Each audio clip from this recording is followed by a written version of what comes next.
Hello friends, welcome to Ramas Yummy Kitchen. இன்னைக்கு வந்து நம்ம ஒரு ஹெல்த்தியான டேஸ்டியான ஒரு ரெசிபி பார்க்கலாம். மரவள்ளி கிழங்கு வச்சு தான் பண்ண போறோம். மரவள்ளி கிழங்கு வேக வச்சு சாப்பிட்டுருப்போம், புட்டு பண்ணி சாப்பிட்டுருப்போம், பொரியல் மாதிரி பண்ணுவோம். இது வந்து ரொம்ப ஈஸியா பசங்க வந்து ஸ்கூல் விட்டு வந்த நேரத்துல ஒரு 5 நிமிஷத்துல இத பண்ணிடலாம். இன்னைக்கு வந்து நான் மரவள்ளி கிழங்கை துருவி எடுத்து வச்சிருக்கேன். ஒரு 1/2 கிலோ அளவுக்கு துருவி எடுத்து வச்சிருக்கேன். வெல்லம் வந்து ஸ்வீட்டுக்கு இன்னைக்கு நான் எடுத்திருக்கேன். இப்போ இது எப்படி பண்றதுன்னு நம்ம பார்க்கலாம். இப்போ ஒரு பெரிய பவுல்ல துருவின மரவள்ளி கிழங்கை இதில் சேர்த்துக்கலாம். பச்சை மரவள்ளி கிழங்கு தான் இது. இந்த அளவுக்கு சாஃப்டாக துருவி எடுத்துக்கோங்க.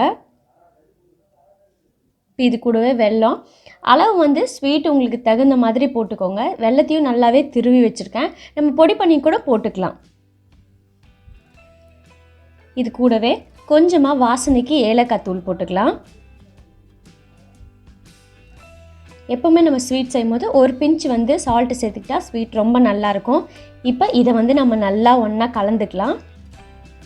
நீங்கள் உங்களை கரண்டியால் கலந்து பாருங்களேன்னா கையால் கூட நல்லா கலந்துக்கலாம். இப்போது வெல்லம், மரவள்ளி கிழங்கு, ஏலக்காய் பொடி, உப்பு சேர்த்து நல்லா கலந்துட்டேன்.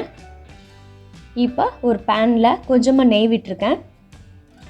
நம்ம செஞ்சு வச்சதை நல்லா ஒரு பெரிய உருண்டையாக எடுத்து நம்ம அடைலாம் தட்டுற மாதிரி இந்த மாதிரி தட்டிக்கலாம். ரொம்ப தின்னாகவும் இருக்கக்கூடாது, அதே சமயம் ரொம்ப வந்து திக்காகவும் இருக்கக்கூடாது.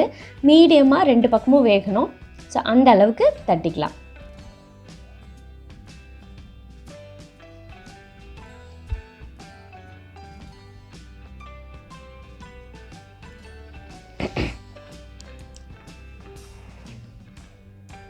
இப்போது தட்டியாச்சு.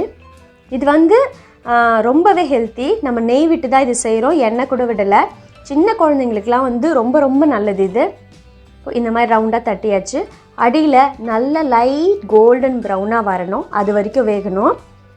உங்களுக்கு தேவைப்பட்டால் மேலே கொஞ்சம் நெய் விட்டுக்கோங்க. இப்போ இன்னொரு பக்கம் நம்ம திருப்பி போட்டுடலாம். இந்த அளவுக்கு அழகாக வரணும். இன்னும் நல்ல கூட கலர் வரும் இதில்.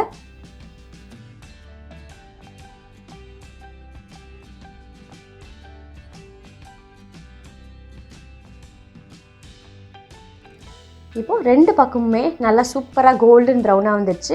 இதே மாதிரி நீங்கள் செஞ்சு வச்ச எல்லாமே நம்ம அடையாக தட்டிக்கலாம். உள்ளேயும் உங்களுக்கு நல்லா சூப்பராக சாஃப்டாக வெந்திருக்கும், மேலே கிறிஸ்பியாக இருக்கும். இது ஒரு 2 நிமிஷத்தில் நம்ம எவ்வளோ சூப்பராக நல்ல ஹெல்த்தியான ஸ்நாக்ஸு. கண்டிப்பாக எனக்காக இதை நீங்கள் ட்ரை பண்ணி பாருங்கள். நல்லா சூட்டில் இந்த மாதிரி ப்ரெஸ் பண்ணிங்கன்னா சூப்பராக வெந்துடும்.